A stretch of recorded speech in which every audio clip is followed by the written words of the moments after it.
new big man? Yeah, I mean, just kind of actually he showed up last night.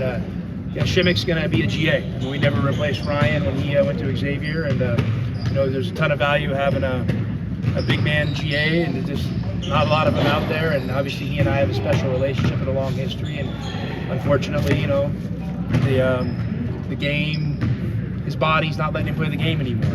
He's a heck of a player and he's young. So he and I talked over the summer, and fortunately, it's worked out now. So I'm excited about it. I was going to say that's got to be a lot of value for Henry Field. I mean, I think it's a lot of. Shimmy was one of the smartest players I've ever been around, and he always, he thought the game like a coach, and he's a very unique player, and so to have someone, you're right, with that size and that experience, but just having that body to. The beautiful thing about Shimmick, he don't need a blue pad. So I mean, he just uses his body to hit against. So it'll be great for all our guys. Did he try to play this season, or where was he? Yeah, he was holding out. Hey, I'm not saying he won't play. I mean that he's done forever. I mean, but it's just his body's giving him a lot of problems. His end of his college career, he had major back surgery. Basically, he had a disc replaced, and there's just been a lot of Achilles injury and a knee injury. And there's been a lot since then. I think he's contemplating now. He's a great student, so finishing up his degree and seeing if this coaching thing works out, or going into the real world. GAs can get on the floor. Do you expect they'll be playing out there? We haven't even talked about that. I don't know what kind of shape Big Shimmy's in, so I don't want to put him at risk. Yeah, the other day on the radio show you said something about letting Cedric and Courtney loose a little bit. Yeah, but as these seasons go, it's really funny, and it happens every year. You get a new player, whether it's a freshman or a transfer, and there's just a little bit of an ebb and flow to the season. And sometimes they start out really good. They're excited, we're excited.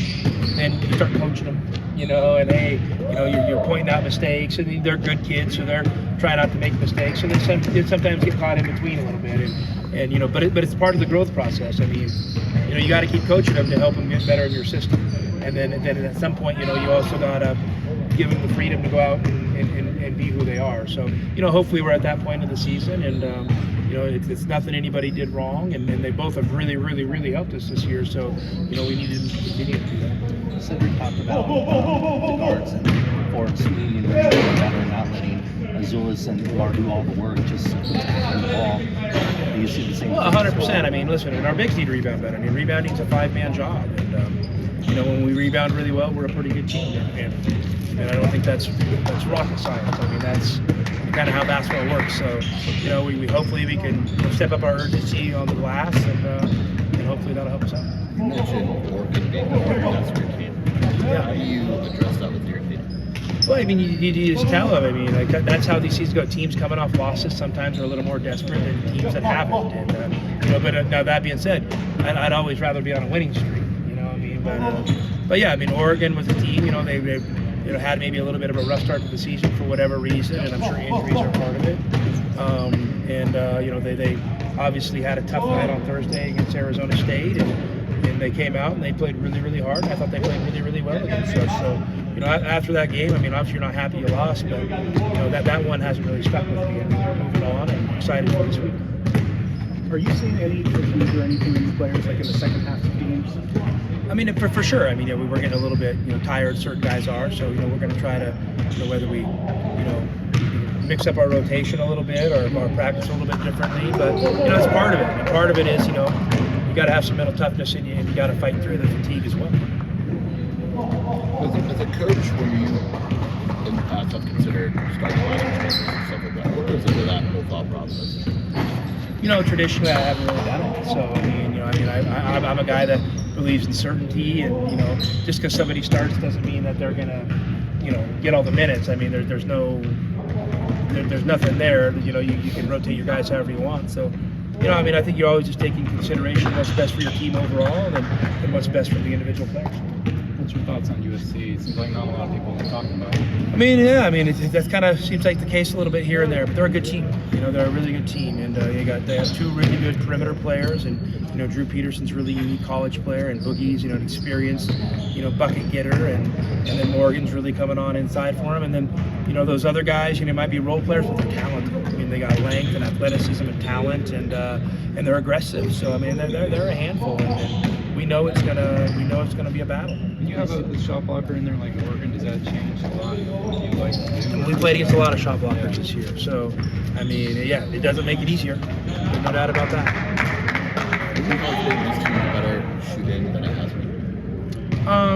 Yeah, I mean, I'm not a guy that gets too caught up in the numbers. You're just, you're trying to, just win game to game. But again, I mean, I have a lot of guys that I feel when they have open shots are good shooters. I think, you talk about making shots, but I think the next part is, are we working to get better shots?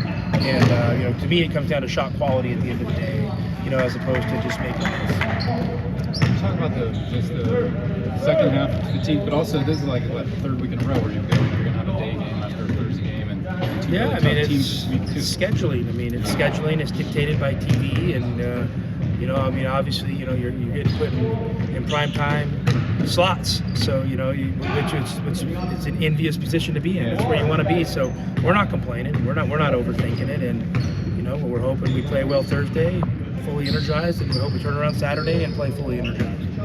One more thing on Shimmick. How far are you? I assume you had something to do maybe recruiting him. How far do you guys go back? I'd have to. So it might be I recruited him. I mean, Yeah. long time. I mean, a long time. I mean, I don't know. I'd have to look at the under 19 World Championships. I first saw him at Hamburg, Germany. First time I saw him. And did you guys keep up when he's playing pro? Oh, for sure. I mean, Shimmy's family. He's family for us. So yeah, no doubt about it. Did he ever say like maybe I'll come work for you someday or something like that? Nothing formal. I just told him, hey, I don't know exactly what my staff looks like, but if your body, doesn't allow you to play anymore, let's talk. And I owe that guy a lot. I mean, that guy did a lot for me, and and a lot for the teams I was involved with. So anything I can do to help him with his next steps in his life, I'm here for. Do you recommend watching your TV show tonight? What TV show? 12 Network. My He's TV the show? one that's got your pickleball highlights. Well, it's all about you. I haven't played pickleball in a couple weeks, so yeah, I might watch it to get it my own fix. I didn't even know it was on. My SID doesn't tell me anything, so I'm in the dark. I mean, yeah, hey, I guess if you're interested, watch it, but if you have something better on, watch that. So I'll let you make your own choice. Will we get to decide if you really are a pickleball player in the city, right? Well, Bruce, I'm not going to trust your opinion on that No, one. you said you were the best. I never said I was the best. said- No. except I know I'm not the best. Yeah, I would definitely take that challenge. You complimented the tennis coaches, but but Brian asked you on radio who's the best, and you said I'm comfortable saying me. Wait, maybe with the lower level players that I play with. Okay. With the upper level players, I'm the worst. So probably right in the middle somewhere. He does go fully horizontal or make a dive in pickleball. Oh wow, that made it? It made it in. Oh nice. How did I look when I played? The backwards hat was a good touch. Was it a good touch? With Andy Roddick look? Yeah. I like it. Could that be something though, like just take a break from the week and thinking about the games this weekend, where you actually tune in? Yeah, I mean, I would have loved to play, but it's been raining. Oh, So what am I supposed to do the last few days? No, I mean, yeah. I've just been working. I've just been working, and I mean, I don't think people realize, you have 2 games a week, and that's a lot. I mean, and as a head coach, you're not just you're not just scouting one team. I'm scouting both. And when I watch, I'm kind of treating it in my mind like I'm still an assistant coach. So it's a lot of work to prepare for 2 teams. Okay, thanks, Coach. Thanks. All right, guys.